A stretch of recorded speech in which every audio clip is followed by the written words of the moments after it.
प्रभु के नाम की स्तुति हो। Praise the Lord. आए हुए सबको एक और बार इस रविवार की आराधना सभा में हम स्वागत करते हैं।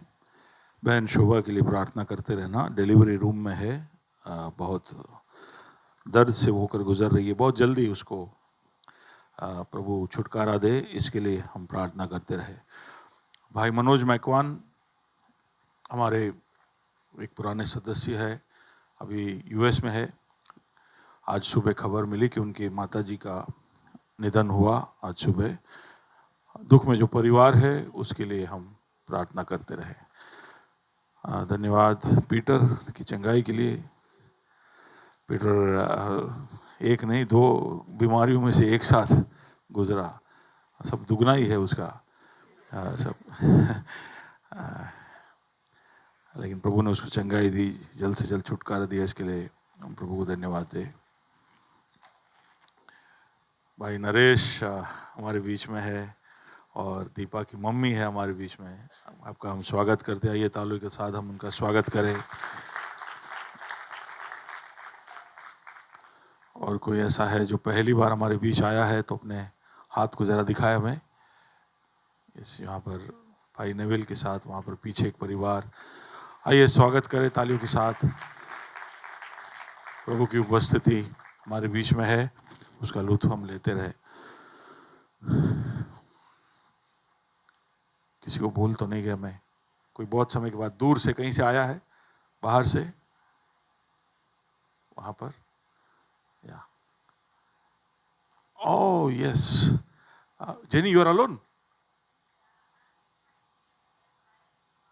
ओह okay okay okay. Oh so Anil भाई hasn't come. Okay okay fine. हमारे बीच में भाई अनिल क्रिश्चियन, उनकी बहू जेनिफ यहाँ पर आई हुई है उनके पेरेंट्स के साथ। आपका स्वागत है यहाँ पर। Okay okay okay. जल्दी से किसी हाथ मिलाइए कि यहाँ प्रभु के भवन में आपका स्वागत है। आमीन। बाइबल आए तो उठाए, हम ऐलान करने जा रहे हैं। ये मेरा बाइबल है, ये प्रभु का प्रेरित वचन है, ये जीवित है, ये प्रबल है, तो चोखे धार से काटता है, गहराई तक छेदता है, मेरे भावनाओं को परखता है, मेरे विचारों को जांचता है। ये उपदेश के लिए, समझाने के लिए, सुधारने के लिए, शिक्षा के लिए लाभदायक है। ये मेरे वार का हथियार है, मेरे बचाव का रहस्य है, मेरे पाँव के लिए दीपक है, मेरी राह के लिए उजियाला है।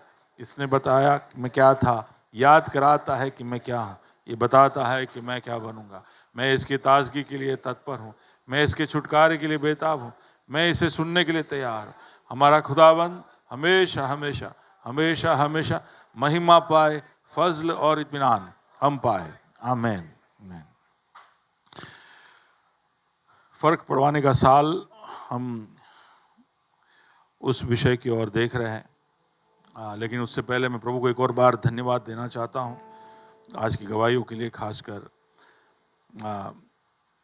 हमने बड़े दिल लगाकर, हम जानते नहीं थे, लेकिन जब से निखिल ने बताया कि प्रिया सुधार के लिए प्रार्थना करना है, कई बार हमने उस विषय को लेकर अलग अलग जगहों पर, लाइफ सेल्स में, प्रार्थना में, और मैं उससे निरंतर पूछते रहा। आखिरी खबर जिस दिन दादाजी का निधन हुआ उसी दिन मिली थी कि वो, उनकी हालत अभी भी वैसी की वैसी ही है।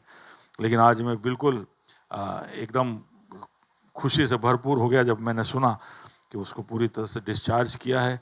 प्रभु के नाम की महिमा हो। और दादाजी के लिए भी जो प्रभु ने किया, एक हफ्ता और खासकर उठकर बैठकर परिवारजनों के साथ कुछ समय और बिताने का तक दिया, उसके लिए मैं प्रभु को धन्यवाद देना चाहता हूँ। और बाकी सारे चिन्ह, चमत्कार और अच्छे काम और पराक्रम के काम हमारे जीवन में निरंतर करता है। जब शरील ने पूछा तो उसने कहा कि 4-5 लोगों ने हाथ नहीं उठाया, वो इसलिए कि उन्हें याद नहीं आ रहा है कि प्रभु ने क्या किया है। हालेलुया। हम सबका श्वास लेना ही एक बहुत बड़ा चमत्कार है। जो श्वास अंदर लिया वो छोड़ पाएंगे और फिर उसके बाद एक और ले पाएंगे, उसका कोई गारंटी नहीं। हम सब क्षण भर के मेहमान हैं। हम में से कई सारे लोग घरों से निकलते हैं सुबह, शाम को चाय पे जाएंगे, खाने जाएंगे, इधर जाएंगे उधर जाएंगे, योजनाएं बनाते हैं, लेकिन हम कभी बार ऑफिसों में जाते तो रास्ते में लोगों को ब्रिज पे, रास्तों के साइड में कपड़े ढके हुए पड़े हुए देखते हैं। अचानक से अकस्मात होता है कुछ, मौत उनके गले लगता है। वो ये सोच के नहीं निकले थे कि आज शाम का समय हम देख नहीं पाएंगे, लेकिन अचानक ये सब होता है। तो हमें धन्य धन्य धन्य कहते रहना चाहिए प्रभु को कि हम जीवित हैं। हालेलुया। जीवितों के देश में हम शेष हैं। फर्क पड़वाने का साल, हम अगर जिंदा है तो हमें फर्क पड़वाना है। हम जहां पर भी है वहां हमारे होने से फर्क पड़ना चाहिए। वो परिवार में हो या कार्य के क्षेत्रों में हो, नौकरी में हो, जहां कहीं भी प्रभु हमें रखे, हमारे वहां होने से, हमारे वहां ना होने से फर्क पड़ना चाहिए। और वो केवल आप खुद ही करवा सकते हो। आप जब तक खुद के ऊपर उस तरह का परिश्रम या मेहनत नहीं करोगे, तब तक आप आपके इर्द गिर्द कोई भी तरह का फर्क पड़वा नहीं पाओगे। तो इसलिए आपको खुद पर मेहनत करना चाहिए। हम बहुत सारे विषय पूरे साल में देखते देखते आए। यूट्यूब पे आपको ये संदेश मिलेंगे और आप उसको देखकर रिवाइज करते जाइए। पिछले कुछ हफ्तों से हम प्रकृति की ओर नजर डाले हैं और उसमें हमने कुछ ऐसे जानवर और पक्षियों के विषय में जो पवित्र शास्त्र के अंदर वर्णित है उसको हमने देखा। तो कैसे प्रभु का वचन हमें कहता है कि हमें एक सिंह के जैसे निर्भय होना चाहिए। हमारे रवैये में हमें कैसे एक सिंह के जैसे निर्भय होना चाहिए। अगर हम परमेश्वर के संतान है, अगर वो हमारे साथ है, तो फिर भय या डर हमारा एक स्वभाव नहीं हो सकता। हमें निर्भय होना पड़ेगा। तो उसके अलग अलग पहलू हमने देखे जब वो संदेश में से हम देख रहे थे। लेकिन उसके अगले हफ्ते हमने देखा कि हमें सर्प के जैसा बुद्धिमान भी होना चाहिए। सर्प या सांप के जैसा चालाक या बुद्धिमान भी होना चाहिए। और इस बात को सुनकर मेरे को मेरी भांजी पिछले दिन मिली, मेरे को बोली कि मामा मैंने उस दिन के बाद आपका प्रचार नहीं सुना, मुझे सांप जैसा नहीं बनना है। मैंने कहा बेटा उसके आगे भी है संदेश, वो भी सुन लो, फिर आप ठीक हो जाओगे। उसके आगे यीशु ने कहा कि आप सांप के जैसे बुद्धिमान बनो, लेकिन कबूतर के जैसे भोले भी। ये दोनों का एक संतुलन हमारे जीवन में होना जरूरी है। आप भोले ही भोले रह जाओगे तो दुनिया आपका फायदा उठा जाएगा। तो भोला हमारे चरित्र में रहना है, लेकिन उसके साथ साथ सर्प की जैसी चतुराई भी हमारे जीवन में होनी चाहिए। लेकिन केवल चतुराई होगी जो दुनिया में हम चारों ओर देखते। दुनिया हमको चतुर और चालाक बनने के लिए सिखाता है कि तुम्हें बिल्कुल शातिर रहना चाहिए। लेकिन केवल चालाकी होगी, केवल बुद्धि का इस्तेमाल हम करते रहेंगे, तो कहीं ना कहीं हमारी प्रवृत्ति ऐसी है कि हम कुछ गलती की तरफ ही झुकते जाएंगे। हम सिर्फ चालाकी का इस्तेमाल करेंगे तो हमसे पाप हो जाएगा, गलत हो जाएगा। हम क्योंकि हमारे दिल की गहराई में, हमारे व्यक्तित्व के गहराई में हम बिल्कुल स्वार्थी है, हमारे अंदर पापमय प्रवृत्ति है। इसलिए केवल चतुराई और चालाकी दिखाते जाएंगे तो हम गलत काम कर सकते हैं। इसलिए साथ में भोलापन, कबूतर के नाई का भोलापन जो हमारे चरित्र में, एक मासूमियत हमारे अंदर होनी चाहिए जो उस चालाकी को बैलेंस करे। फिर हमने देखा एक चिड़िया के विषय में जिसके बारे में हम पिछले 3 हफ्ते से देखे, तीसरा हफ्ता है आज, जो यशायाह नबी की पुस्तक 40वें अध्याय में हमने देखा। क्या है कि हमें उकाब की नाई उड़ान भरना चाहिए। जरा आवाज निकाल कर बोलोगे, ठंडी ज्यादा है, एसी कम करे, बराबर है, पक्का? ओके। क्या करना चाहिए? प्रभु का वचन क्या कहता है? हमें उकाब की नाई, उकाब की नाई, उकाब की नाई उड़ान भरना चाहिए। सोर लाइक एन ईगल, सोर लाइक एन ईगल। तो बहुत सारी गहरी बातें उकाब के अंदर से हम सीख सकते हैं, क्योंकि एक बहुत ही अजीब व गरीब पक्षी है ये। प्रभु ने इसको डिजाइन ऐसा किया है, इसके अंदर बहुत सारी गुण विशेषताएं हैं, इसकी काबिलियत बहुत अनोखी है। यही एक पक्षी है जिसके विषय में प्रभु यहोवा कहता है कि ये उकाब जो है ना वो मेरे जैसा है या मैं जो हूं उकाब के जैसा हूं, हमको समझाने के लिए। तो इसलिए अभी आप कोई यहोवा को ऐसे उकाब के जैसे सोचना नहीं, लेकिन आपको समझाने के लिए कि उकाब को देखकर हम प्रभु के बहुत सारे गुण विशेषताओं को समझ सकते हैं। और उकाब के विषय में प्रभु ने यह कहा कि तुम उकाब किनाई उड़ो उड़ो।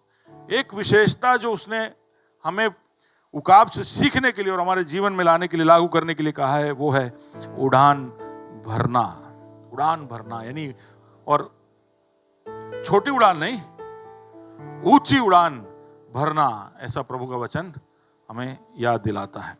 ओके, इसके कई पहलू हम देख चुके हैं और पिछले हफ्ते हम देख रहे थे कि अगर प्रभु हमको कहता है कि हमें बहुत ऊंचाइयों में उड़ान भरना है,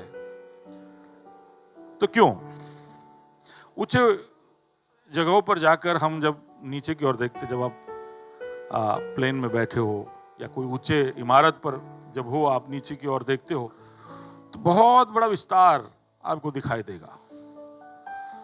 तो वैसे मैं कई जगहों पर जाता हूं, अलग अलग देशों में भी गया हूं, लेकिन मेरी एक बहुत ही बुरी आदत है, आपको बुरी लगेगी, मेरे को सही लगता है कि मैं कहीं भी जाता हूं तो मुझे वहां पर कोई भी साइट सीइंग करने का कोई इच्छा नहीं होता है। तो मैं अगर समझ लो दुबई गया तो जहां गया वहीं बैठा रहूंगा, थोड़ा बहुत इधर उधर निकलूंगा, कोई दोस्त के साथ कहीं गया, खाने गया, उनके साथ समय बिताया। मुझे लोगों के साथ समय बिताना ज्यादा पसंद है। तो मैं अगर दुबई किसी को मिलने गया तो वहां पर जो लोगों को मिलने गया उनके साथ बैठना मुझे पसंद है। अच्छे माहौल में ले जाए तो कोई बात नहीं, घर पे बैठे तो भी कोई बात नहीं, लेकिन मुझे ऐसी इच्छा नहीं होती है कि मुझे ये देखना वो देखना। अगर मैं मलेशिया गया तो मुझे ऐसा इच्छा नहीं हुई कि मुझे ट्विन टावर देखना चाहिए। तो सब जा रहे थे तो साथ में देख लिया, बस एक फोटो ले लिया और वो फोटो रखा है कि भाई हम ट्विन टावर के पास गए थे। बैंकॉक गए तो बैंकॉक डाउनटाउन में सबको लेके जा रहे थे, तो मैं भी वहां खड़े रहा और डाउनटाउन के वहां जाकर फोटो लिया। वियतनाम गए थे तो पास्टर केनेथ और मेरी वाइफ रोज शाम को वो लोग शॉपिंग के लिए चले जाते थे। मैं एक बर्गर खाकर मेरे रूम में पड़े रहता था। तो आप लोगों को ऐसा लगेगा कितना वेस्ट है, कितना वेस्ट है, क्योंकि कोई भी जगह पे जाओ तो उस जगह का एक मुआयना करना सबके अंदर एक आतुरता उसके लिए होगी, ऐसा मैं विश्वास करता हूँ। लेकिन हाँ, जब मैं दुबई गया था तो मुझे एक जगह जरूर जाना था। मैं बाकी सब दुबई में ना देखूं तो भी एक जगह मुझे जहां जाना था वो था सही पहचाना आपने, क्या कहां जाना था मुझे अबिगेल? बुर्ज खलीफा, सुना है आपने? तो बुर्ज खलीफा के मेरे ख्याल से 108वें मंजिल पे कहीं पे ये लोग लेकर जाते हैं। You have any idea Nikhil? Any idea? No. 108वें कोई गया है यहाँ पर बुर्ज खलीफा? या खाली निखिल और मैं ही है यहाँ पर, है ना? तो यानी मैं कुछ भी बोल सकता हूँ। ओके। 108वें मंजिल बड़े 2 मिनट के अंदर पहुंचा देता है। हमारा यहाँ लिफ्ट होता तो 20 मिनट में भी हम पहुंचते नहीं, लेकिन बहुत स्पीड में जाने वाली लिफ्ट है वहां पर। 2 मिनट के अंदर ऊपर पहुंच गए और 108वीं मंजिल से जो नज़ारा है, लगभग मैं समझता हूँ 500-600 मीटर की ऊंचाई, 1,500 फुट की ऊंचाई होगी। उस ऊंचाई से जब हम चारों ओर देखते हैं तो हमें पृथ्वी का गोल आकार दिखाई देता है। उसकी गोल जो है ना, राउंड रेडियस, पृथ्वी का रेडियस उस ऊंचाई से हमको दिखाई देता है। और एक नजारा है सच में, वहां से नीचे की ओर देखना, उस नजारे को देखना इज ब्यूटीफुल। तो ऊंचे इलाकों में जाओ, आप हिल स्टेशन पे गए, नजारे देखे। अभी मैं पिछले हफ्ते ही कहीं गया था, हिल स्टेशन में ही था, सारे पास्टर लोग थे, लेकिन सबको फ्री हुए तो सबको कहाँ जाना है? सबसे ऊंचे जगह पे जाना है, हाई पॉइंट पे जाना है। और वहां हम चढ़ के जा रहे थे, सबके ऐसे बड़े बड़े पेट, लेकिन हम जब चढ़ रहे, मेहनत कर रहे, ऊपर चढ़ रहे, लेकिन सबके फोन एकदम तैयार, क्योंकि ऊंचे जगह पर जाकर जब हम फोटो लेते हैं तो एक नजारा कुछ अलग ही है। प्रभु हमें कहता है कि ऊंची उड़ान भरो, ऊंचाइयों में तुम उड़ो। तो कहीं ना कहीं हमारे दिमाग में ऐसा एक सोच आ सकता है कि क्या साइट होगा यार, क्या सीन होगा। हाँ, हेलो, आप हो मेरे साथ? प्रभु आपको ऊंची उड़ान भरकर आपको साइट सीइंग करने के लिए नहीं लेके जा रहा है। बजवाले को साइट सीइंग के लिए नहीं ले जा रहा है। आप साइट देख सकते हो, आप अच्छे अच्छे नजारे देख सकते हो, लेकिन प्रभु ऊंची उड़ान भरने के लिए इसलिए नहीं कह रहा है कि आप उस नजारे का मजा लो। ऐसा सोच हमारा इसलिए हो गया है, मैं सोचता हूं कि हम सब एक टूरिस्ट मेंटालिटी वाले लोग हो गए, जहां पर टूरिस्ट ना भी पिछले 10 सालों के अंदर टूरिज्म पूरे संसार में बहुत बढ़ गया है। जैसे ही वेकेशन होता है सबको कहीं ना कहीं भागना है, कुछ ऐसे जगहों पर जाना है जहां पर हम कभी गए नहीं, और वो जगहों पर जाकर करना क्या है, बस अच्छा सा होटल लेना है, वहां का थोड़ा साइट सीइंग करना है, वहां का खाना खाना है, बस मजे करना और वापस आ जाना है। और फिर वहीं से प्लानिंग शुरू करते कि अगली बार अपने कहां जाएंगे। देखिए, मैं इसका बुराई नहीं कर रहा हूं, लेकिन एक बात बताने के लिए मैं आपके सामने लेकर आ रहा हूं।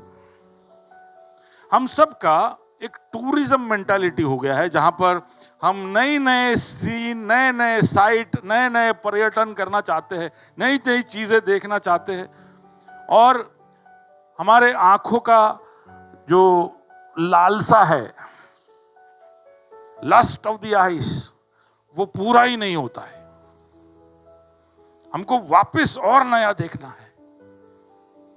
हम उस जगहों पर जाते हैं, अच्छे अच्छे फोटो खींचते हैं, लेकिन हो सकता है बाद में उस जगह के बारे में हम पूरे साल में कभी भी सोचे ही ना। उस जगह के लोगों के साथ कोई संपर्क नहीं, उन लोगों के कल्चर, संस्कार, उसमें कोई घुलना मिलना नहीं, उसमें हमारा कोई योगदान नहीं। हाँ, थोड़ा सा पैसा हम लेकर जाते हैं और उनकी इकोनॉमी में हम थोड़ा सा कंट्रीब्यूशन करते हैं, लेकिन उस जगह की समस्याओं में हमारा कोई घुलना मिलना नहीं। वी हैव नो इन्वॉल्वमेंट, उस जगह के साथ कोई अटैचमेंट नहीं, कोई इमोशनल लिंक नहीं। इसको बोलते टूरिस्ट मेंटालिटी। और कई बार हम जहां रहते हैं उस शहर में भी हम एक टूरिस्ट के जैसे रहते हैं, और भूल जाते हैं कि हमें प्रभु ने एक वाटिका में रखा था, एक टेरिटरी में रखा था। प्रभु खुले पृथ्वी पर छोड़ सकता था, पूरे पृथ्वी पर जंगल बनाकर कह सकता था पृथ्वी का तू ध्यान रख, लेकिन उसने एक टेरिटरी बनाया, एक बाउंड्री बनाया, उसको नाम दिया गार्डन ऑफ ईडन, एदेन वाटिका, और उसके अंदर रखा और कहा कि तू इसको संभालना। अब वो मेरे साथ देखो, आप लोग थोड़ा ऐसे मुंडी मुंडी हिलाते रहो तो मेरे को ऐसा लगेगा सो गए। एक इलाका, एक विस्तार उसने अलग करके दिया पूरे पृथ्वी के अंदर से, जिसकी देखरेख, जिसको संभालने का उत्तरदायित्व तो उसने हमको दिया। ये उत्पत्ति के पुस्तक में आप पढ़ सकते हो। He made a garden and he placed Adam and Eve in the garden. Take care of it. यानी एक टेरिटरी के साथ हमको जोड़ा है। अब वो मेरे साथ देखो, उकाब कितनी भी ऊंची उड़ान भरे, वो जानता है उसका टेरिटरी, और वो टेरिटरी छोड़कर वो कहीं नहीं जाता। उकाब एक टेरिटोरियल बर्ड है, उसको उसका इलाका मालूम है, कितने भी ऊंचाई पर जाए उसको मालूम है कि कितने विस्तार में उसको उड़ना है। वो वापस उसी विस्तार के अंदर, अगर समझ लो वहां पर अकाल आ जाए, वहां पर तंगी हो जाए खाने पीने की, तो कभी कभी उकाब अपना टेरिटरी छोड़कर पानी और भोजन के खोज में दूसरे जगह जाता है। लेकिन जैसे ही सब ठीक हो जाए वो लौटकर उसी इलाके में आता है जहां से वो गया था। अब वो मेरे साथ देखिए, प्रभु जब उकाब को ले रहा है तो प्रभु को उकाब का स्वभाव मालूम है कि ये टेरिटरी छोड़ता नहीं है। तभी आप में से कई लोग अभी टेंशन में आ गए थे, हम तो टेरिटरी छोड़ के चले गए, हम हमारे टेरिटरियों में नहीं, हम तो अभी भी सोच रहे कि ये टेरिटरी छोड़ के जाना है। देखिए, आपको टेरिटरी छोड़ के जाना है तो जाइए, जहां प्रभु आपको लेकर जाता है जाइए। लेकिन उस टेरिटरी में अगर आप पहुंच गए तो उस टेरिटरी के आप हो जाइए, वहां पर आप घुलिए मिलिए, क्योंकि वहां पर आपके द्वारा प्रभु की एक योजना है, उसको आपको लागू करना है। प्रभु का वचन जब कहता है कि तू तेरे पड़ोसी से प्रेम करना, तो एक टूरिस्ट कैसे कर पाएगा? अब समझ पा रहे हो मैं क्या कह रहा हूं?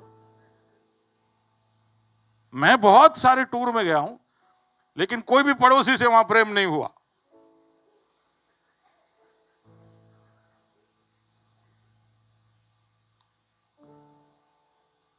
अगर गलती से भी रूम खुला हो गया और पड़ोसी रूम खोल के खड़ा है तो ऐसा हंस के जल्दी से बंद कर देता है। उसका प्रेम जो है एक मुस्कान तक सीमित है। तो जब हम इतना ही रिश्ता बना सकते हैं जब हम पर्यटन के अंदर हो या टूर में हो, तो फिर प्रभु का ये आज्ञा हम कैसे लागू करें? अच्छा, दूसरी बात कि अगर इक्का दुक्का बारी मिलना है तो ऐसे व्यक्ति को प्यार दिखाना आसान है, लेकिन वो पड़ोसी जो अपने घर का पूरा कचरा हमारे घर के सामने डालता है, वो पड़ोसी जो छोटी छोटी बात के लिए आकर आलू प्याज लेके चला जाता है, वो पड़ोसी जिसके बच्चे हमारे बच्चों को कभी कभी चुटली भरते मारते, उसको प्यार करना। वो पड़ोसी जो अब भी आपके बाजू में बैठा है, देखो जरा, बोलो पड़ोसी, बराबर बोलना, नहीं तो उसको डोसी सुनाई देगा। मतलब पड़ोसी, अरे सुमन उमा को जरा देखो और बोलो पड़ोसी कैसे हो।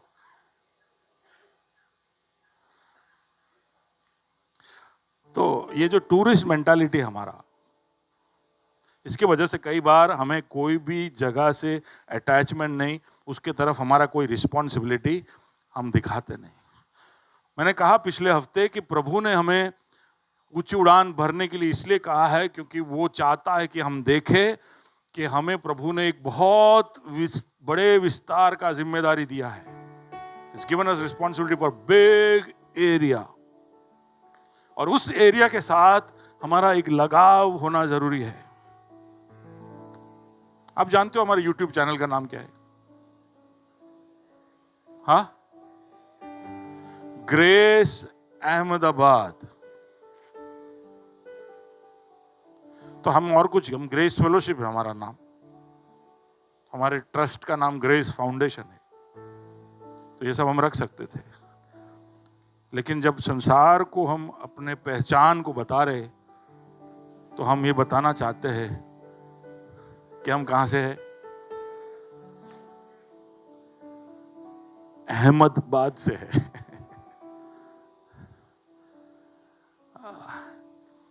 साउथ में सूरत से नीचे चले जाओ ना, खास करके चलो थोड़ा और नीचे जाते हैं हम, बेलगाम से नीचे चले जाए दक्षिण की ओर, और वहां पर आपको वो पूछे आप कहां से आए, तो आप बोलोगे मैं अहमदाबाद से आया हूं। उन्होंने सुना ही नहीं है। कहां से आए? मैं अहमदाबाद बोलता हूं तो भी उसके कान में उसको सिर्फ हैदराबाद सुनाई देता है। लोग सिर्फ हैदराबाद जानते हैं। हमारे बैचलर्स को पूछो कितनी तकलीफ हो रही है। हम अच्छे अच्छे सीवी बनाते हैं, अच्छा अच्छा पोज लेके उनका फोटो लेते हैं, उनके सीवी को अच्छी तरह सजाकर हम भेजते हैं। कोई सुंदर कन्या दिखे तो उसके घर वालों को पहुंचाते, फिर उनका फोन आता है, हाँ जी आपका बेटा का सीवी मिला। अभी वो कहां पर है?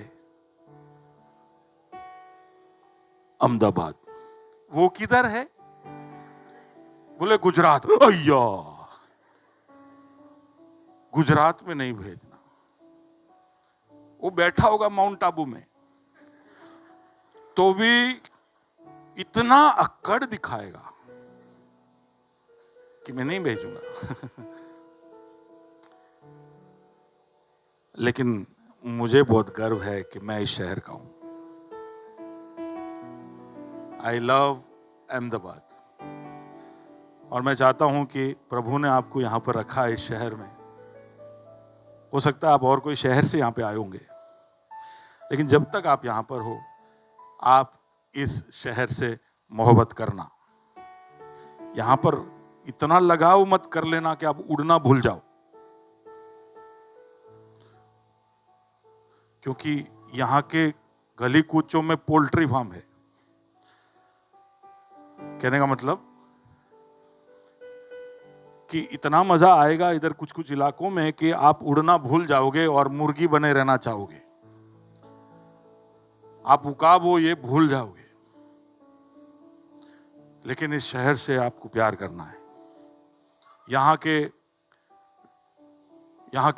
कम्युनिटी में आपको योगदान करना है। यहाँ के समस्याओं में आपको शामिल होना है। इसलिए हमने एक पूरा ग्रेस कनेक्ट नाम का एक विंग रखा है। हम उसमें कई बार नाकामयाब रहते, लेकिन हम एक दूसरे को याद कराते रहते कि कनेक्ट कनेक्ट कनेक्ट। हमारा एक उत्तरदायित्व, हम इस शहर में है तो we have a responsibility to this city.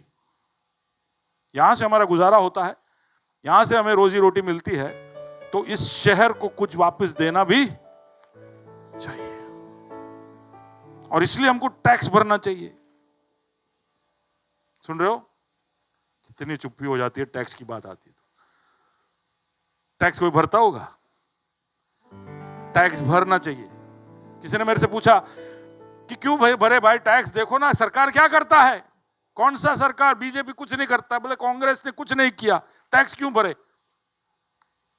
भैया आज सुबह आप टैप चालू किए थे, पानी आया था, आपने फ्लश किया था तो पानी गया था। आप बाहर निकले थे तो रास्ते बराबर थे, रात को निकले तो लाइट चालू था। बहुत सारे लोगों के स्वास्थ्य के लिए केंद्र है, पढ़ाई के लिए स्कूल है, घूमने फिरने के लिए और मनोरंजन के लिए पार्क है, गार्डन है, बहुत सारी व्यवस्थाएं हैं। हमारे म्युनिसिपल कॉर्पोरेशन ने इस बार दिवाली से लेकर हमारे शहर को इतना ब्यूटीफुली सजा दिया। कई सारे जगह पर ट्रैफिक जाम हो गए। गए थे आप कोई फोटो लेने? हेलो, किसी ने भी लिया? नहीं लिया। कैसे लोग हो आप लोग? इतना मेहनत कर कर छतरी उल्टा टंगा टंगा के रखा है, उसके नीचे लाइट लगा के रखा है, और लोग जाके फोटो ले रहे थे। और मैं बोलता हूं फोटो में तो क्या लग रहा था, भले रियल में कैसा भी दिखता हूं, समझ में आता नहीं हो, लेकिन फोन में एक जादू है, हम सबको बहुत सुंदर कर देता है और शहर को भी। तो हमारा कॉर्पोरेशन इतना सब करता है हमारे लिए, तो हमें प्रॉपर्टी टैक्स भरना चाहिए, प्रोफेशनल टैक्स भरना चाहिए, हमारे इनकम टैक्स, जीएसटी सब भरने चाहिए। मसीह के लोग हैं तो इसलिए भी हम टैक्स भरते, क्योंकि हम हमारे वतन से प्यार करते हैं। सुन रहे हो? सुन रहे हो? आमीन बोलो, जोर से आमीन बोलो। उच्च उड़ान का मतलब नहीं कि हम उड़ते उड़ते माइग्रेटरी बर्ड बन जाए। बाजू वाले को कहो मैं एल्बेट्रोस नहीं हूं। एल्बेट्रोस क्या है? एक कॉन्टिनेंट से दूसरा कॉन्टिनेंट चला जाता है। लेकिन मैं उखाब हूं, मैं एक टेरिटोरियल बर्ड हूं। प्रभु ने मुझे एक इलाका दिया है, तो उस इलाके की तरफ मेरा एक उत्तरदायित्व है, उस इलाके पर मेरा एक प्रभाव है, उस इलाके में मुझे प्रबंध प्रभु कर देगा। उस इलाके में जो कुछ भी करना है उसके लिए प्रभु ने मुझे क्षमता दी है। और उस इलाके में जब मैं होता हूं, पढ़िए जरा, पिछले हफ्ते ये रह गया था, जॉन चैप्टर 8 वर्स 36, यूहन्ना 8 और उसका 36।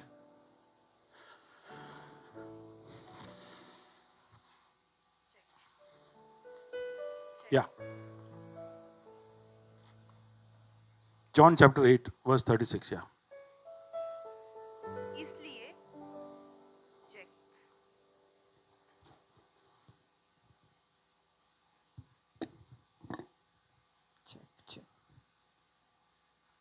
इसलिए यदि पुत्र तुम्हें स्वतंत्र करेगा तो सचमुच तुम स्वतंत्र हो जाओगे। पुत्र तुम्हें स्वतंत्र करेगा तो सचमुच। तो हम जब पाप में थे तो पिंजरों में थे, फड़फड़ा रहे थे, उड़ने के लिए तड़प रहे थे, लेकिन पुत्र ने तुम्हें आजाद किया। पाप के जाल में, जंजीर में हम फंसे हुए थे, गाते ना हम, यीशु ने हमें छुड़ाया है, यीशु ने हमें छुड़ाया है। तो अगर हमें पिंजरे से बाहर निकाला, हमें स्वतंत्र किया है, तो हम सच में स्वतंत्र है। स्वतंत्र इस हद तक, उकाब इस हद तक स्वतंत्र है कि मैंने पिछले हफ्ते एक कहानी बताई ना कि हम लोग गए थे और किस तरह से उकाब कुछ खाने के लिए आया, उतने में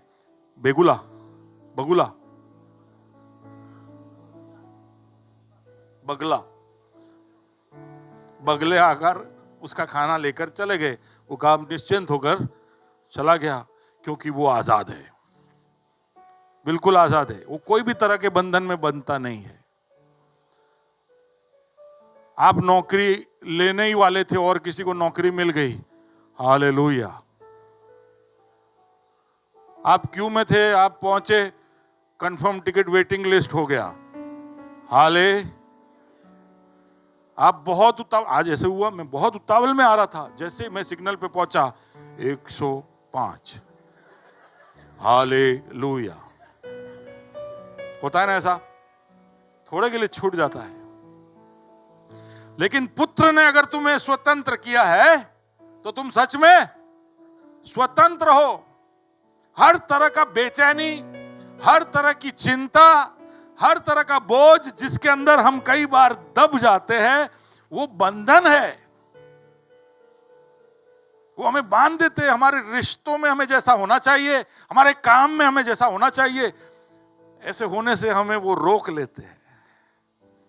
तो अगर हम प्रभु के हैं तो वो स्वतंत्रता हमें सिर्फ पाप से नहीं, बहुत सारी ऐसी चीजों से मिली है जो हमें बांध कर रखता है। सुन रहे हो? उकाब जब उतनी ऊंचाई पर है, वो हर तरह के टेंशन से स्वतंत्र है। हम अगर प्रभु के साथ रहेंगे, प्रभु के साथ के गहरे रिश्ते में हम उसके लय में रहेंगे, तो हमें कोई भी चीज फिर बांध कर या चिंता में फंसा कर नहीं रख सकती। चाहे कुछ भी हो जाए, हमें पता है कि प्रभु हमारे साथ है। हालेलुया। सच में विश्वास है। If the sun sets you free, no limits, no constraints, हम सच में फ्री है। और ऊंचाई का एक और कारण मैंने, एक और मतलब मैंने बताया था कि उसका मतलब है कि हमें अकेले उड़ने की आदत डालनी चाहिए। Let's go to the next slide. मैं आपको ये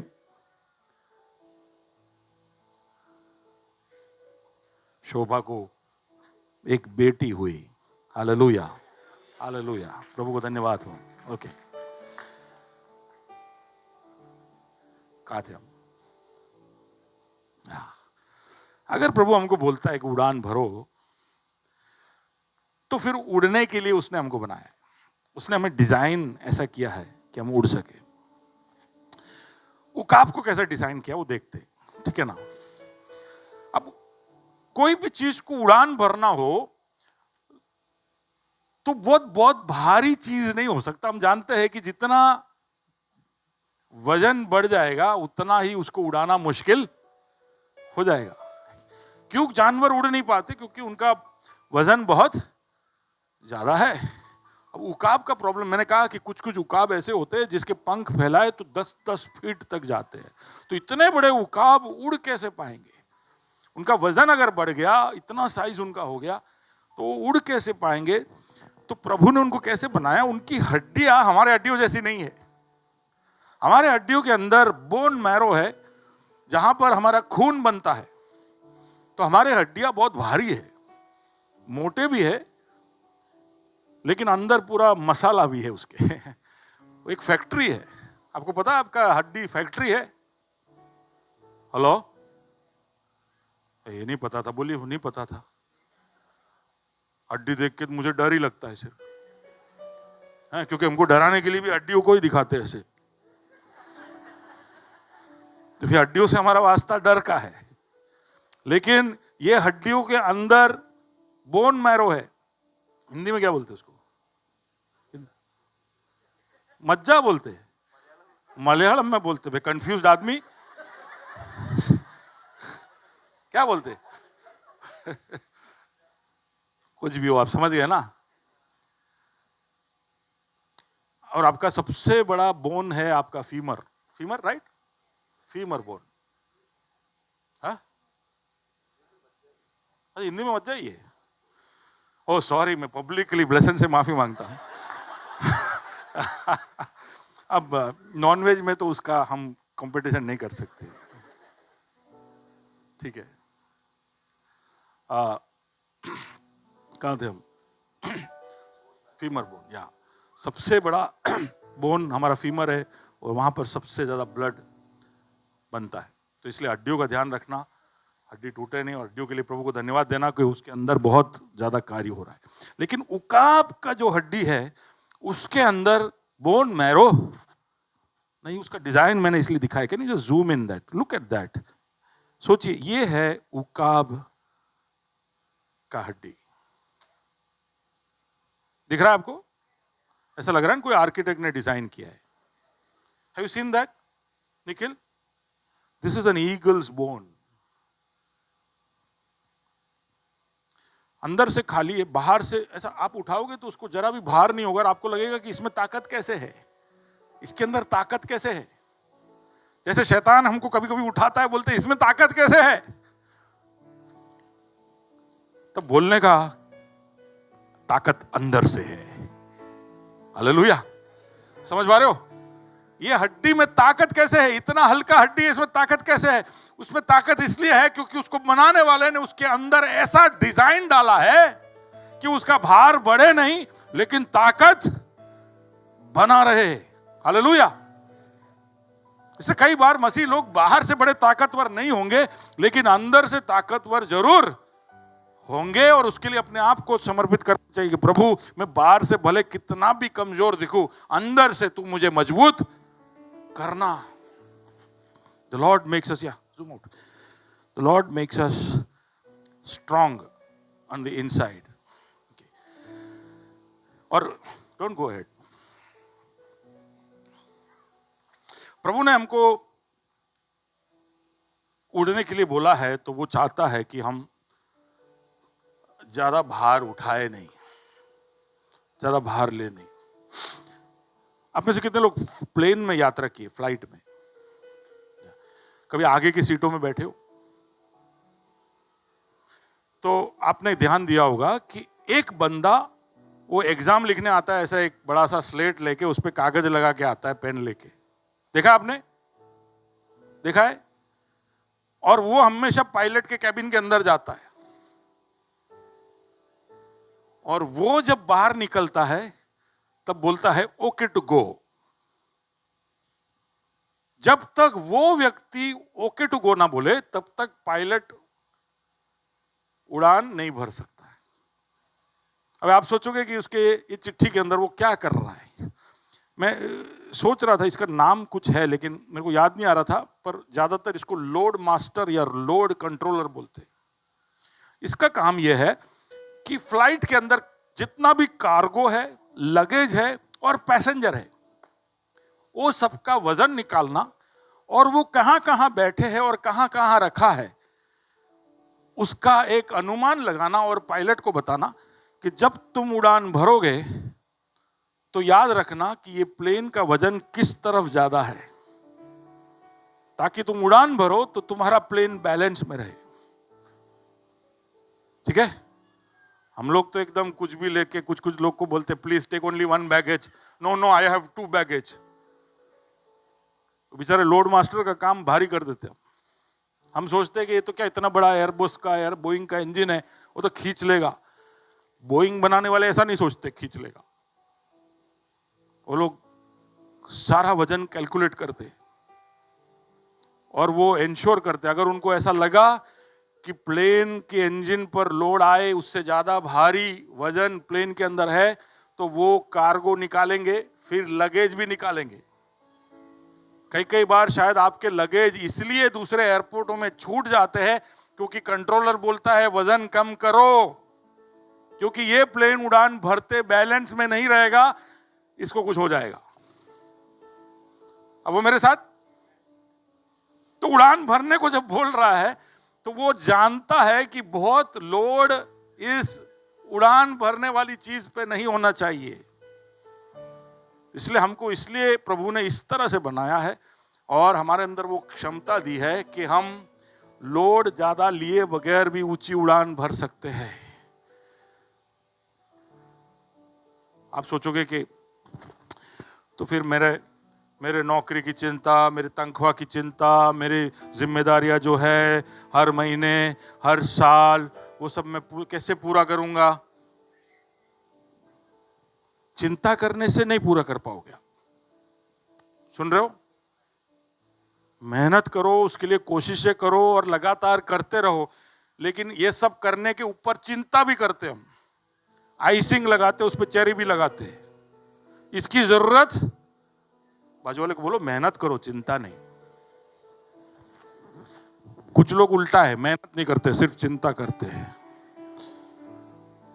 बहुत चिंता है उनको, बहुत चिंता है। अरे भाई सूच है वो, बहुत चिंता अच्छे। अरे भाई मेहनत करना, कुछ कोशिश करना, कुछ जाके कुछ कर, कुछ प्रयत्न कर, इधर उधर तू मेहनत, दरवाजे खटका, कुछ मार्केट में घूम, कुछ नए आइडिया लगा। चिंता करने बैठ जाते। चिंता करने से कुछ होगा नहीं। यत्न करो। फिर अब ऐसा भी मत सोचना कि यत्न करने से ही पूरा होगा। यत्न करो और प्रभु पे भरोसा करो कि मुझे जो करना था मैंने कर लिया, बाकी का मेरा प्रभु संभालेगा। हालेलुया। उसने हमको उड़ान भरने के लिए डिजाइन किया, इसलिए हमको जब बहुत ज्यादा बोझ हो तो उड़ना बंद नहीं करना चाहिए। उड़ने के लिए हमेशा यत्न करते रहना चाहिए। आज क्यों नहीं उठ पाए? आज क्यों नहीं प्रभु के साथ समय बिताए? आज क्यों आप चर्च में नहीं आए? चिंता थी, बोझ थे, तकलीफ थे, इसलिए हम फिर वो बोझ उठा के बैठे रहे। समझ पा रहे हो मैं क्या कह रहा हूं? प्रभु के साथ के उस संबंध में कोई भी तरह का कॉम्प्रोमाइज नहीं। हम लोड उठाए बगैर भी बहुत दूर तक जा सकते हैं। मत्ती 11 उसका 29 इस तरह से कहता है, मेरा जुआ अपने ऊपर उठा लो। हाँ, मेरा जुआ उठा लो, मेरा जुआ उठा लो। हाँ, और मुझसे सीखो, मुझसे सीखो, क्योंकि मैं नम्र और मन में दीन हूं, और तुम अपने मन में विश्राम पाओगे। तुम्हारे बोझ उठाकर घूमते रहने के लिए प्रभु मना कर रहा है। तुम्हारे बोझ तुम मत उठाओ, वो तुम मुझ पर डाल दो, मेरा जुआ उठाओ। दूसरा कोरिन्थियों उसका 12 और 9 10 दोनों पढ़ते हैं। तो पौलुस बीमार था। पौलुस क्या था? बीमार था, और बीमारी की वजह से उसको बहुत चिंता हो रही थी। उसके बहुत सपने इरादे थे, उसको बहुत कुछ हासिल करना था अपने सेवकाई में, बहुत अलग अलग जगहों पर उसको यात्रा करनी थी। तो वो सोच रहा था कि मैं कैसे कर पाऊंगा, प्रभु तू मुझे ठीक कर दे। अगर तुम बहुत जगहों पर जाने वाले व्यक्ति हो तो तुम्हारा पेट का ठीक होना बहुत जरूरी है, कि हर इलाके में पानी अलग होता है, हर इलाके में तेल अलग होता है, हर इलाके में खाना अलग होता है। तो हम उसको बोलते हैं पास्टर स्टमक। हमारे पास्टर लोग हैं, वो हर घर में जाते, हर ब्रांड का चाय पीते, हर एनिमल का दूध पीते, हर तरह का खाना खाते, पूरे ट्रेन हो गए होते, उनका पूरा ऐसा स्टमक एकदम परफेक्ट होता है। मैं ऐसा विजिटिंग करता हूँ नहीं, तो इसलिए देश देश में जाता हूँ तो मुझे ध्यान रखना पड़ता है। तो पौलुस भी ऐसे बोला होगा कि प्रभु मेरा पेट ठीक कर दे। हर जगह पे जाके मेरे को बोलना पड़ रहा है कंज्यूम बाय रोमती। सब लोग अच्छा अच्छा डिश मेरे सामने रखते, मैं नहीं खा पाता हूँ। ऐसा कुछ हुआ होगा, ऐसा कहते हैं कि उसके पेट में तकलीफ थी शायद उसको।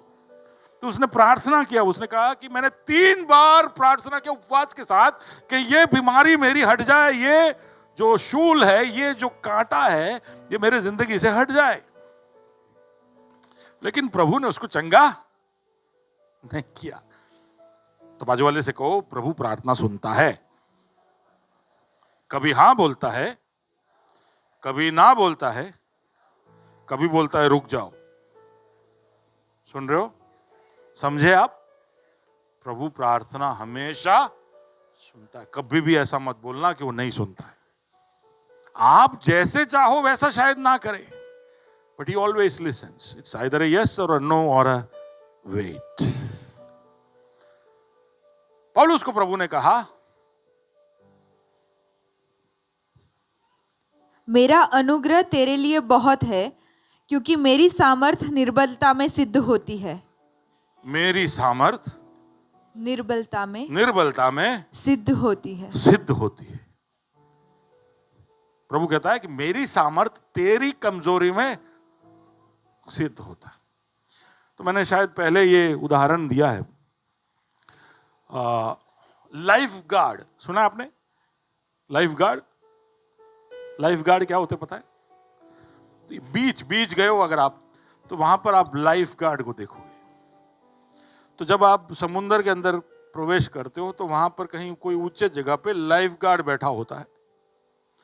उसका काम है नजर रखना कि कोई पानी में डूब नहीं रहा है। अगर ऐसा कोई बात उसको पता चले तो वो भाग के जाता है और उस डूबने वाले व्यक्ति को बचाता है। तो लाइफ गार्ड का काम क्या है? डूबने वाले को बचाना। लेकिन उनको जब ट्रेनिंग दिया जाता है तो उनको इस तरह से सिखाया जाता है कि जब कोई व्यक्ति डूब रहा है तब उसको नहीं बचाने का, वो डूब जाए बाद में बचाने का। अब ये क्या बात है? क्योंकि जो व्यक्ति डूब रहा होता है वो अपनी जान बचाने के लिए ऐसी ताकत लगाता है, उसका पूरा एड्रेनलिन उसके अंदर से जब चल रहा होता है तो वो इतनी ताकत लगाता है कि उस वक्त तुम उसको जाके पकड़ोगे तो उस ताकत में वो तुमको भी खींच लेगा और तुमको भी डुबा देगा।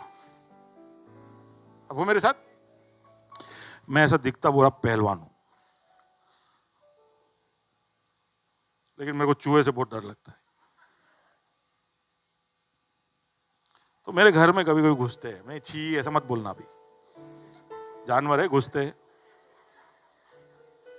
वो लोग, उनको ना वीजा चाहिए, ना टिकट, ना परमिशन, कहीं से भी घुस जाते हैं। तो वैसे तो हमारे घर के पर्यटक है, हमको ऐसे प्रॉब्लम नहीं है, थोड़ा खा के निकल जाओ, परेशान मत करना। तो हम सब संभाल के रखते हैं, जब व्यवस्थित सब चीजें रखते हैं। लेकिन ये कहीं से भी किधर से भी आते हैं। तो एक दिन इसका एक बड़ा वाला वैरायटी आ गया हमारे घर में। अच्छा, कई बार देखा है इनको आते जाते सब, लेकिन उस दिन रात को 2-2:30 बजे उसने आकर मेरी बेटी के पांव में काट लिया। और वो रात को दौड़ते आई, क्योंकि उसने कुछ काटा, उसको चुभा ऐसा लगा। उसने लाइट चालू किया तो कमरे में सब खून खून हो गया था। तो दौड़ते आई और कहा कि दादा, चूहे ने मेरे को काटा है। तो इसमें तो रेबीज भी हो सकता है ना डॉक्टर लोग? सही है? तो मैंने पूछा क्या तूने देखा सच में, क्या काटा तेरे को? तो बोले चूहा काटा। मेरे अंदर सुपरमैन जाग उठा। नॉर्मल केस में मेरे घर में चूहा आता है तो मैं पीछे की ओर भागता हूं, हो सके तो ब्लेसन को बुलाता हूं, ब्लेसन चूहा आया है, स्पेशलिस्ट है।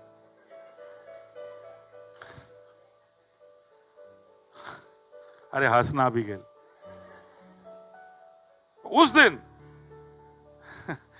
उस दिन पता नहीं मेरे बेटी का खून देखकर मुझे कुछ हो गया, और एकदम से रात को 2-2:30 बजे पता नहीं मेरे अंदर ये कैसे हिम्मत आई, मैं बिना कोई हथियार के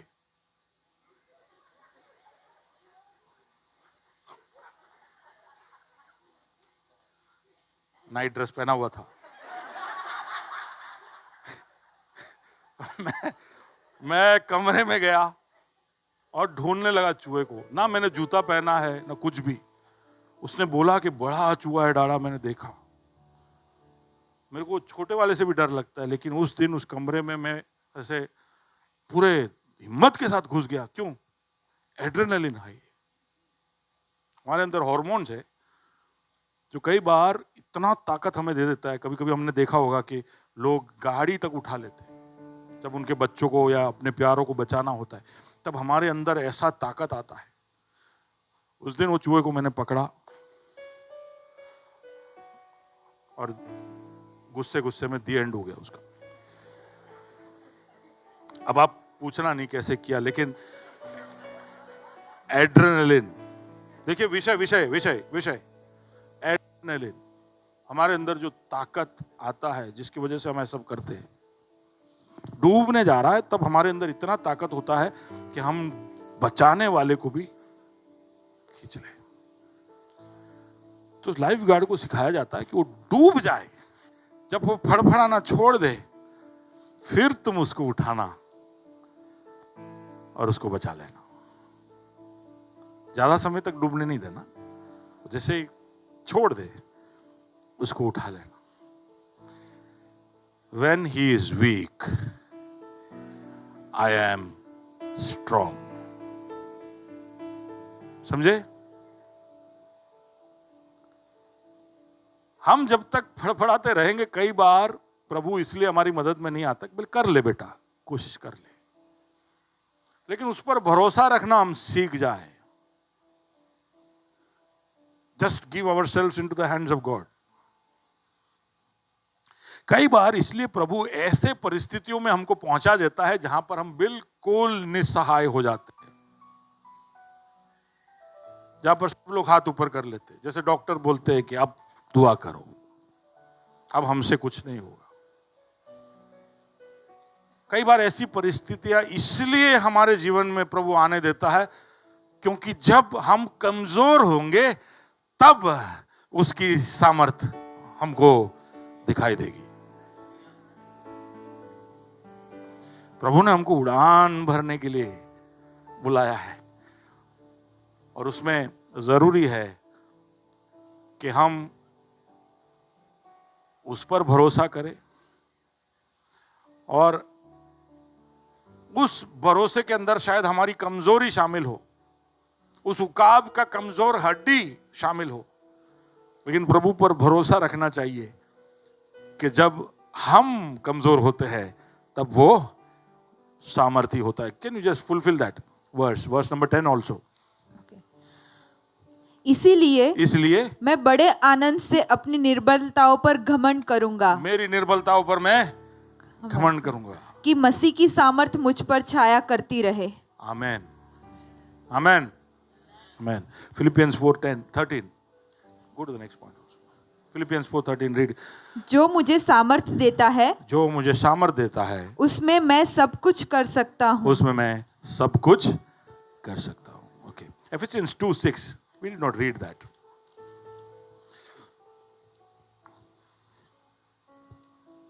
Ephesians 2:6.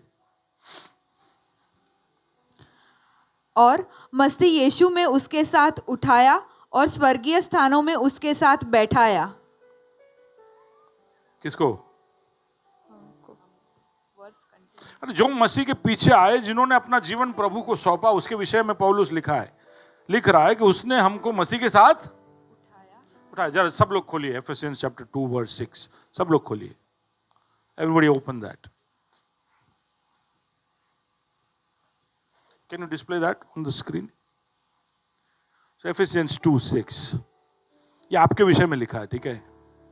ये कोई होने वाली बात नहीं है। स्मिता, આ એવી વાત નથી જે હવે થવાની છે ભવિષ્યમાં, ये ऐसी बात है जो हो चुकी है, ठीक है? क्या लिखा है?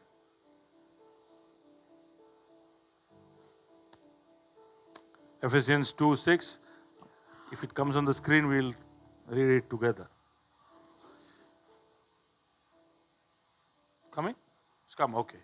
और मसीह यीशु में, हम साथ में पढ़ेंगे, और मसीह यीशु में उसके साथ उठाया, उठाएगा नहीं, वापिस एक और बार, और मसीह यीशु में उसके साथ उठाया, और जोर से बोलिए, और ये साथ में हुआ, और स्वर्गीय स्थानों में उसके साथ बैठाया। अब ये अक्षरिक रूप में भी एक दिन होगा, ये प्रभु का वादा है। एक दिन वो हमको उठाएगा। उसने कहा कि मैं लौट कर आऊंगा और मेरे लौट के आने के चिन्ह फलाना फलाना होंगे। उसका वादा है और हम देख सकते हैं कि उसने जो भविष्यवाणियां की है एक एक करके पूरे हो रहे। एक ऐसा वर्ल्ड लीडर उठेगा जिसको क्रिस्त विरोधी बोलते हैं, एंटी क्राइस्ट, जिसको देखकर दुनिया कहेगा कि ये हमारा मसीहा है। वो इतना पावरफुल होगा कि सब उसके पीछे चेले हो जाएंगे। वो एक मिलिट्री लीडर होगा, वो एक इंटेलेक्चुअल होगा। हो सकता है कि एड्स, कैंसर जैसे बीमारियों का इलाज वो लेके आए। जहां पर भी युद्ध हो रहे हैं, समस्याएं हैं, वहां पर वो शांति लेकर आएगा। जितने भी आर्थिक परेशानियां हैं उसका सॉल्यूशन वो लेके आएगा। कौन? ख्रिस्त विरोधी। उसका टाइटल है बाइबल में एंटी क्राइस्ट। वो सारे दुनिया का सॉल्यूशन लाएगा और सारा दुनिया उसका आराधना करेगी। वो आएगा, बाइबल कहता है वो आएगा, और सबको ऐसा लगेगा कि ये, और इजराइल को ऐसा लगेगा कि ये ही मसीहा है। 3.5 साल तक उसके साथ वो खड़े रहेंगे ये सोचकर कि वो मसीहा है।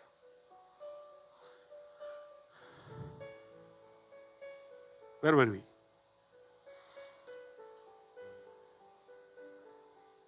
प्रभु ने जो भी भविष्यवाणियां की वो सब की सब पूरी हुई।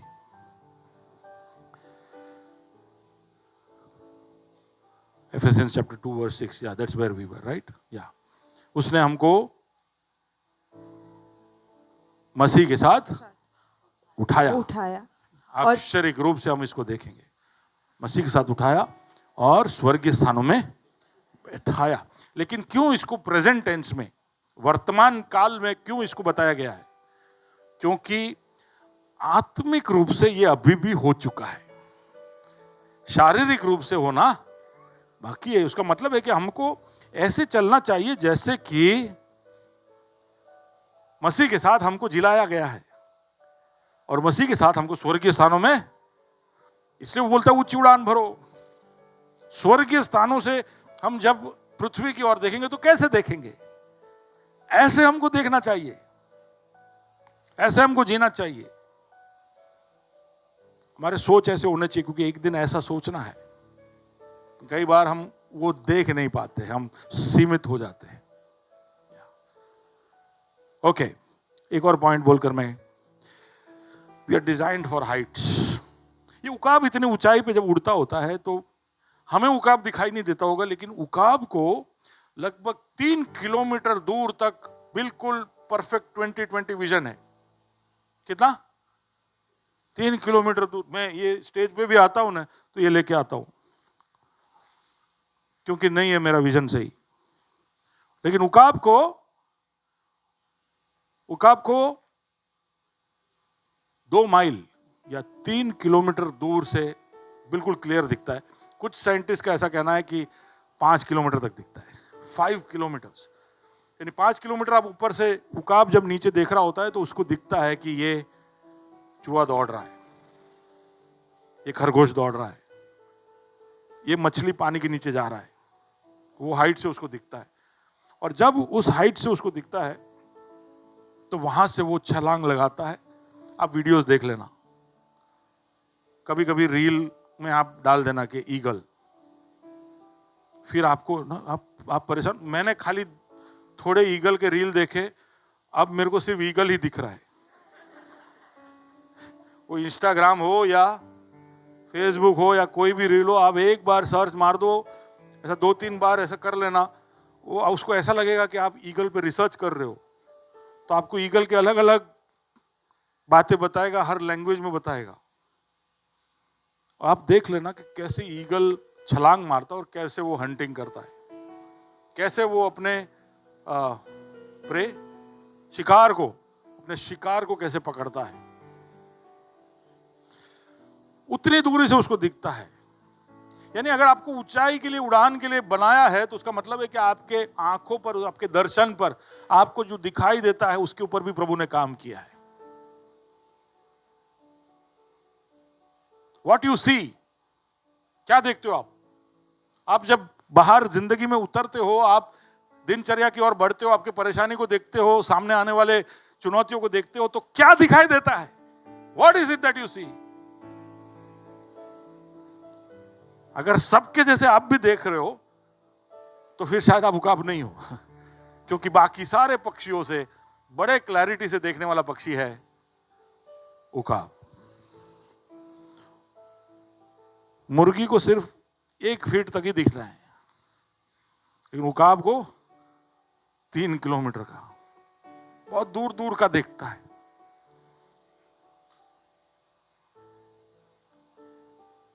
कुछ लोग इतना दूर का सोचते हैं कि सोचते रह जाते हैं, उनकी बात नहीं कर रहा हूं, but we should be able to see what others can not see. Read that, 2 Corinthians 4:18। और हम तो देखी हुई वस्तुओं को नहीं परंतु अनदेखी वस्तुओं को देखते रहते हैं। हम देखी हुई वस्तुओं को नहीं, पर अनदेखी वस्तुओं को देखते रहते हैं। अब इसका कारण है, ऐसे अनदेखी वस्तुओं के बारे में आप बात करते रहेंगे, दुनिया सोचेगा पागल है ये कुछ भी बोलते रहता है, जो दिखाई नहीं देता है ऐसी सब बातें करते रहता है। विश्वास दिखाई देता है,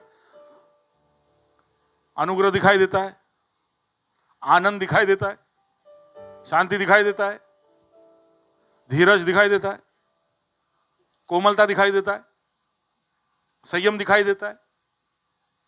ये कोई भी चीज दिखाई नहीं देती है, और हमको बोला है कि इनका पीछा करो, इन चीजों का पीछा करो।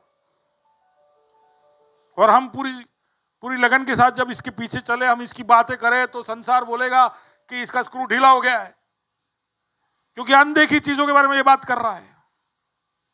आप मेंटल हॉस्पिटल में जाओगे तो सब अनदेखी चीजों, अनदेखी लोगों से बात कर रहे होते हैं।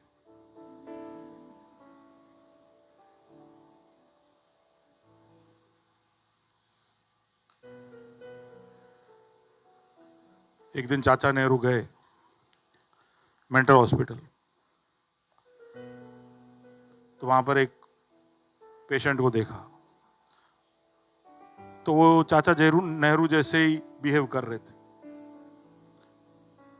तो उसको ताजुब हुआ, और उसको एक तरह से थोड़ी खुशी भी हुई कि चलो कोई तो मुझे इमिटेट कर रहा है। फिर चाचा नेहरू जाके बोले उसको, क्या नाम है भैया आपका? तो उसने कहा जवाहरलाल नेहरू।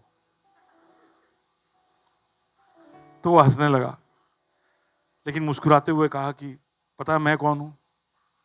बोले आप कौन हो? बोले मैं भी जवाहरलाल नेहरू। बोले धीरे से बोलना, ऐसा बोला था तो मुझे यहां डाल दिया, आपको भी डाल देगा।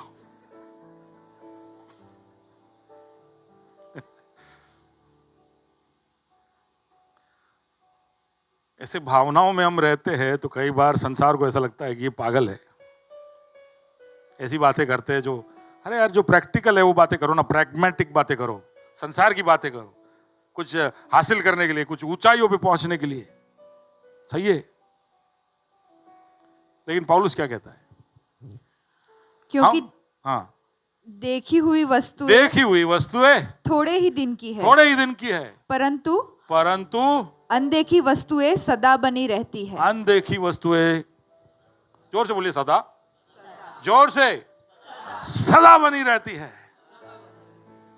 देखो, हमको केवल 50, 60, 70 साल के लिए प्रभु ने नहीं बनाया है। वो अनंत है और उसने एक अनंत प्राणी की सृष्टि की है। हमें भी अनंत काल के लिए बनाया है। तो इसलिए हमारे अंदर ऐसी गुण होने चाहिए जो अनंत काल तक रहे, और हम ऐसी वस्तुओं के पीछे भाग रहे जिसका समय बहुत ही क्षणिक है। आज से 100 साल के बाद आप जिस घर में आज रहते हो वो किसका होगा? वहां कौन रहता होगा? हम सारे कागज सही करके जाते हैं।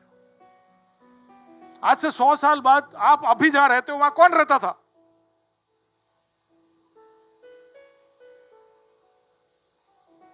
हमको नाम बनाना है। कहते हैं कि अच्छा, आप में से इधर कोई है जो आपके परदादा के पापा का नाम जानता है?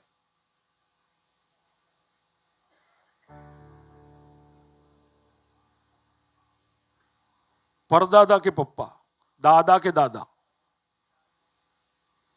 दादा के दादा, दादा के दादा। अमेजिंग, ऐसे परिवार में पैदा होना है। अभी तो ऐसा समय आ गया, लोग बाप को नहीं जानते, मां को नहीं जानते। सोच के देखिए, जो चीजों के पीछे हम भागते हैं, जो जमीन, जो जो जो चीजें हम इकट्ठा कर रहे, हमको कुछ हो गया तो फिर वो अगला किसका? हमें ऐसा भरोसा है कि हमारे बच्चों का। आप सिर्फ नजर घुमा के देख लो कि सच में क्या बच्चों को मिलता है, देख लो। तो दिखने वाली चीजें क्या है? थोड़े क्षण की है।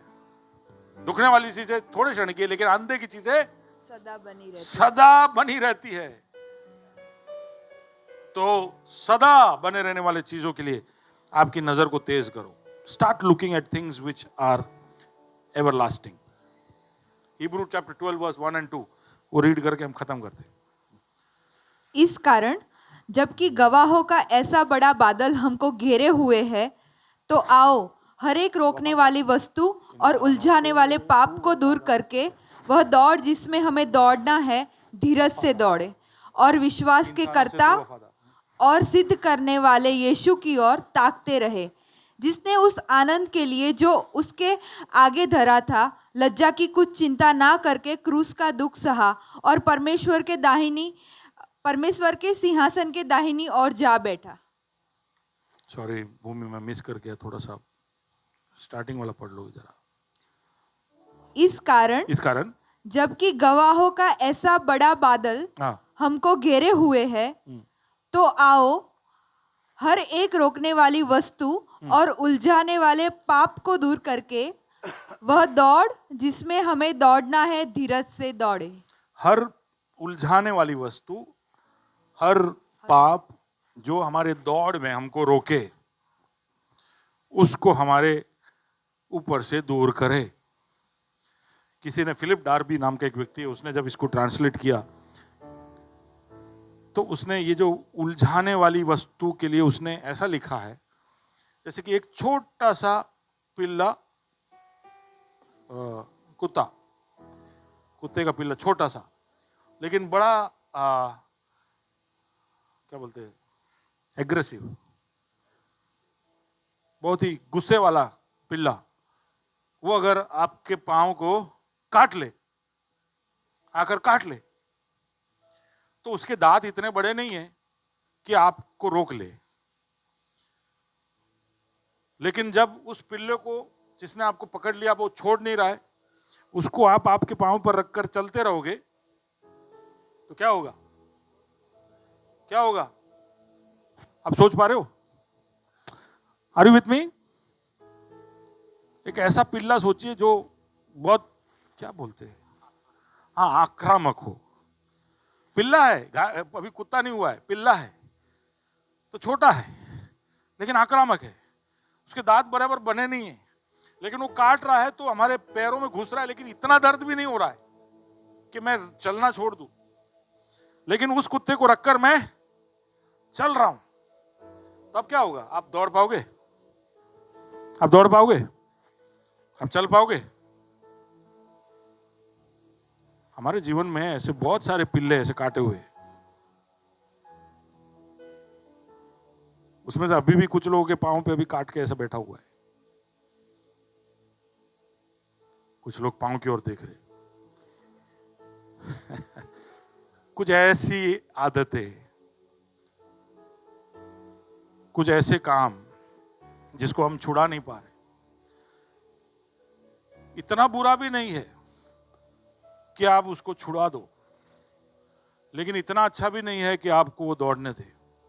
अब वो मेरे साथ, हम बहुत सारे ऐसे पिल्लों को लेकर यहां पर आए, पर ऐसे हर बात को छोड़कर क्या करें? वर्स 2, विश्वास के कर्ता और सिद्ध करने वाले यीशु की ओर ताकते रहे। यीशु की ओर। सब ऐसे करिए, इधर इधर देखिए, ऐसे करिए, करिए ना। Can you do that? क्या कैसे लोग हो यार, we have some spirit, come on do it. विश्वास के कर्ता और सिद्ध करने वाले को ताकते। यीशु भी हमको ताक रहा था, इसलिए क्रूस पर चढ़ा। पढ़ा है आपने? उसके आगे जो आनंद रखा था उसकी ओर नजर रखकर वो क्रूस पर चढ़ा। हमको भी बोल रहा है कि तुम भी, जब उड़ान भरने को बोल रहा है तो उसने हमें ऐसा दर्शन दिया है कि हम उड़ान भर सके। लेकिन हम पर है कि हम ऐसे देखना चाहते हैं या नहीं। हम दुनिया जैसे देखती है वैसे जिंदगी को देखेंगे तो नहीं चलेगा। ओके,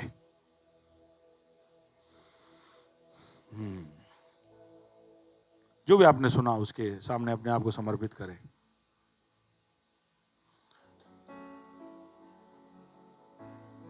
याद कराए खुद को कि प्रभु ने हमको उड़ान के लिए बनाया है। और उड़ने का मतलब ये नहीं कि हम उड़ते उड़ते कहीं भी चले जाए। We are not migratory, we are territorial. हमें एक इलाका प्रभु ने दिया, उस इलाके की तरफ हमारी एक प्रतिबद्धता होनी चाहिए। कमिटेड टू आवर लोकेशन, जहां कहीं भी हो। आज आप अहमदाबाद में हो, कल आपको प्रभु और कहीं ले जाए, पर आप वहां के हो जाना। गेट इन्वॉल्व, हमारी एक जिम्मेदारी है और उसके लिए जो भी चाहिए प्रभु ने हमें दिया है। अब उस ऊंचाई पे जब हो तो आप सोच रहे हो कैसे जाऊं, क्या करूं। विश्वास रखो कि उस उड़ान के लिए प्रभु ने आपको पर्याप्त किया है। उड़ान भरने से रोकने वाली चीजें हैं हमारे बोझ, हमारा वजन, चीजें जो हमें नीचे की ओर खींचे, जो हमें दबाए। प्रभु कहता है कि सारे बोझ मुझ पर डाल दो। प्रभु कहता है कि तुम्हें अपने आप को कमजोर महसूस करने की जरूरत नहीं, क्योंकि तुम्हारे कमजोरी में मेरी ताकत है। उड़ान भरने के लिए जरूरी है कि वहां से हमारे दर्शन बिल्कुल क्लियर हो। उसका मतलब नहीं कि हम ऊपर ही उड़ते रहे। हमें सांसारिक हमारी जिम्मेदारियों की ओर तरफ भी हमारी नजर को रखना चाहिए। हम सब भूलकर बस प्रभु के हो गए, ऐसा नहीं। वो भी है, लेकिन हमारी जिम्मेदारियां भी है, उसकी ओर नजर रखें। लेकिन हमारी नजरें ऐसी हो जो अनदेखी चीजों की ओर, हमारी नजरें ऐसी हो जो मसीह यीशु को ताकते हुए आगे बढ़े। हर उड़ जाने वाली बात को हमारी जिंदगी से दूर कर कर हम आगे बढ़ पाए। प्रभु जी, उड़ान के लिए तो हमको तैयार करना। तू हमारे साथ है, इसलिए धन्यवाद। तू साथ है तो ये हो पाएगा। विश्वास योग्य परमेश्वर देखा है मैंने अपने जीवन में। दुनिया बदलती है तू ना बदलता, बंदा खुद से भी करता भरोसा। एक और बार विश्वास योग्य परमेश्वर है तू, देखा है मैंने अपने जीवन में, दुनिया बदलती है तू ना बदलता, बंदा खुद से भी करता भरोसा। इंसानों से तू वफादार, सुनता दिल की हर एक पुकार, बेहाली में रखता दुनिया हालातों से तू शक्तिमान। तू जब मिला मिली रिहाई, दम तोड़े हर कठिनाई, वो संग चले जैसे परछाई, और जीते तू मेरी लड़ाई। जब तू मिला मिली रिहाई, और दम तोड़े हर कठिनाई, संग चले जैसे परछाई, जीते तू मेरी लड़ाई। रोशनी बन के जीवन में आया, मेरी गुलामी से मुझको छुड़ाया, तोड़ा हर बंधन बेटा बनाया, अपना हर वादा तूने निभाया। रोशनी बन के जीवन में आया, मेरी गुलामी से मुझको छुड़ाया, तोड़ा हर बंधन बेटा बनाया, अपना हर वादा तूने निभाया। इंसानों से तू वफादार, हर एक पुकार, बेहाली में रखता दुनिया हालातों से तू शक्तिमान। जब तू मिला मिली रिहाई, दम तोड़े हर कठिनाई, संग चले जैसे परछाई, जीते तू मेरी लड़ाई। इंसानों से तू वफादार, सुनता दिल की हर एक पुकार, बेहाली में रखता दुनिया हालातों से तू शक्तिमान। जब तू मिला मिली रिहाई, तोड़े हर कठिनाई, वो संग चले जैसे परछाई, जीते तू मेरी लड़ाई। क्या कोई है इस जहां में तुझ सा हंसी, क्या कोई है इस जहां में जो है तुझ सा भला। क्या कोई है इस जहां में तुझ सा हंसी, क्या कोई है नहीं है इस जहां में जो है तुझ सा भला। जब तू मिला मिली रिहाई,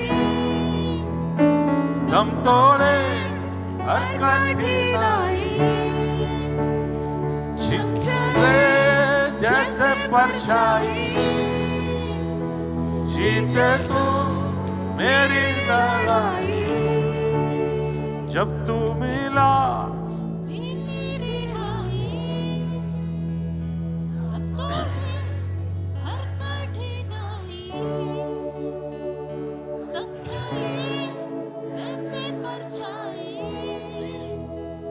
जीते तू मेरी लड़ाई।